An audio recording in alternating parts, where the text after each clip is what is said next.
Trump trifft den britischen Premierminister, wichtige Gespräche über Gaza und Handel.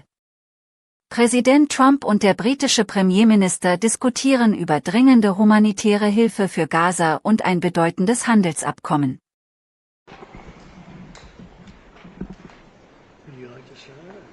Well, let me welcome you, Mr. President, to Scotland, and fantastic to be here at Turnberry with you. Thank you so much for showing us around and having this opportunity to sit in this fantastic ballroom, which is absolutely incredible, and to start talking about some of the issues that are most pressing in your country and my country, and in particular we've had the opportunity to talk about the situation in Gaza and the intolerable situation, including images of starvation. And I think both of us know that we have to get to that ceasefire and we have to increase humanitarian aid in. And thank you for what you've already been doing, are doing, and are committed to, because without you this would not be capable of resolution.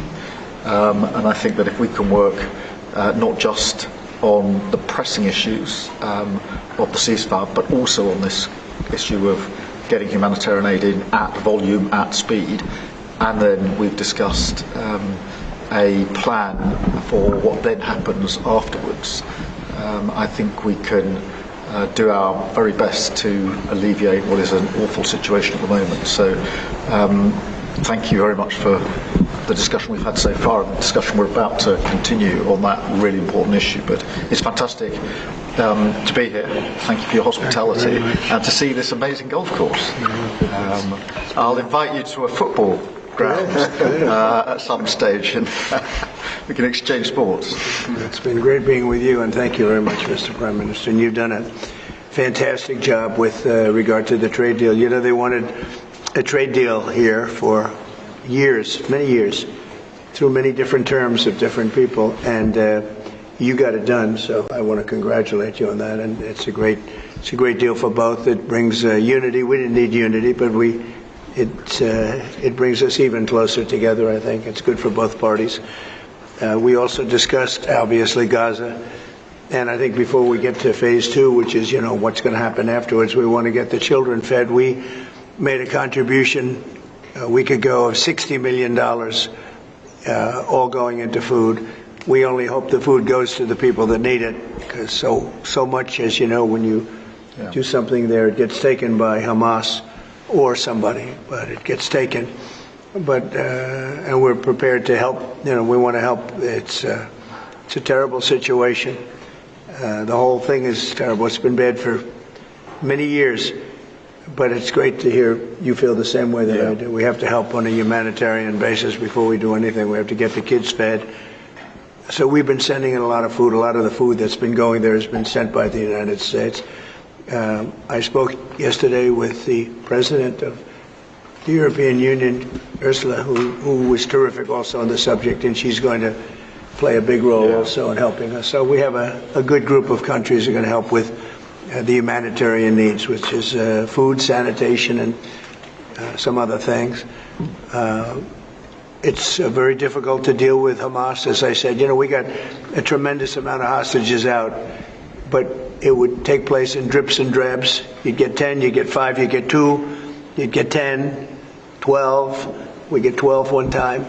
Many of them would come to the White House, and they were so thankful. But I always said, when you get down to the final 10 or 20, you're not going to be able to make a deal with these people because they use them as a shield. And when they give them up, they no longer have a shield. And the people of Israel feel so strongly about the hostages. Some people would take a different view, but they feel so strongly about the hostages.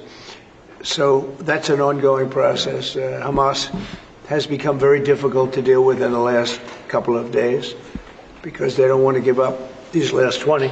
Because they think as long as we have them, they have protection. But I don't think it can work that way. So I'm speaking to Bibi Netanyahu, and we are coming up with various plans. We're going to say it's a very difficult situation. If they didn't have the hostages, things would go very quickly. But they do, and we know where they have them in some cases, and you don't want to go riding roughshod over that area because that means those hostages will be killed. Now, there are some people that would say, well, that's the price you pay, but we don't like to say that. We don't want to say that. And I don't think the people of Israel want to say that either, which is pretty amazing. A lot of people would say, just get it done and whatever it is. You could also say speed might be better for the hostages. You go through, with speed, you may have a better chance because they're in deep trouble. They're in deep trouble.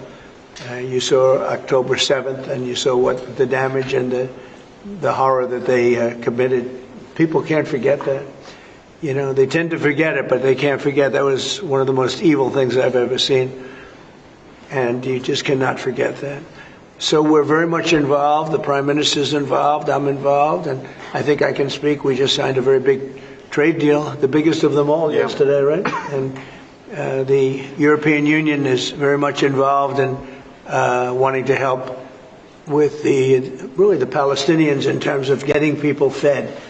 But the area of Gaza, another way of defining it is the area of Gaza.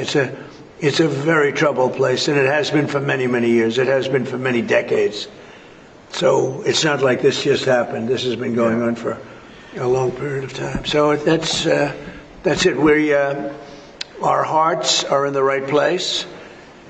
We have some good news because the recent war that you just saw, they just announced, I see, the newest of the 5, now this would be 6 that we've stopped. I've stopped 6 wars in the last, I'm averaging about a war a month, but the last 3 were very close together. India and Pakistan and a lot of them. Congo was just, and Rwanda was just done. But you probably know, I won't go into it very much because I don't know the final numbers yet. I don't know. Numerous people were killed, and I was dealing with 2 countries that we get along with very well, very different countries from certain standpoints. They've been fighting for 500 years, intermittently, and we solved that war. You probably saw it just came out over the wire, so we solved it through trade. I said, I don't want to trade with anybody that's killing each other, so we just got that one solved. And I'm going to call the 2 prime ministers who I got along with very, very well and speak to them right after this meeting and congratulate them. But it was an honor to be involved, and that was going to be a very nasty war. Those wars have been very, very nasty. So we've done a lot of good work. We've had great support from the Prime Minister anytime we needed help, anytime we needed any form of support. You've been there. We appreciate it very much. And we're going to continue onward. We do have to take care of the humanitarian needs on what they used to call the Gaza Strip. You don't hear that line too much anymore. You don't hear the Gaza Strip. But it is the Gaza Strip. And it's amazing that it's not being handled a little bit differently. We're going to set up food centers, and we're going to do it in conjunction with some very good people, and we're going to supply funds. And we just took in trillions of dollars. We got a lot of money, and we're going to spend a little money on some food. And other nations are joining us. I know your nation's joining us, and we have all of the European nations joining us, and others also have called, and they want to be helpful. So we're going to set up food centers and where the people can walk in and no boundaries. We're not going to have fences, and they can't. They see the food from 30 you would say yards away, and they see the food. It's all there, but nobody's at it because they have fences set up that nobody can even get it. It's crazy what's going on over there. So we're going to work very closely together with your country, a great country.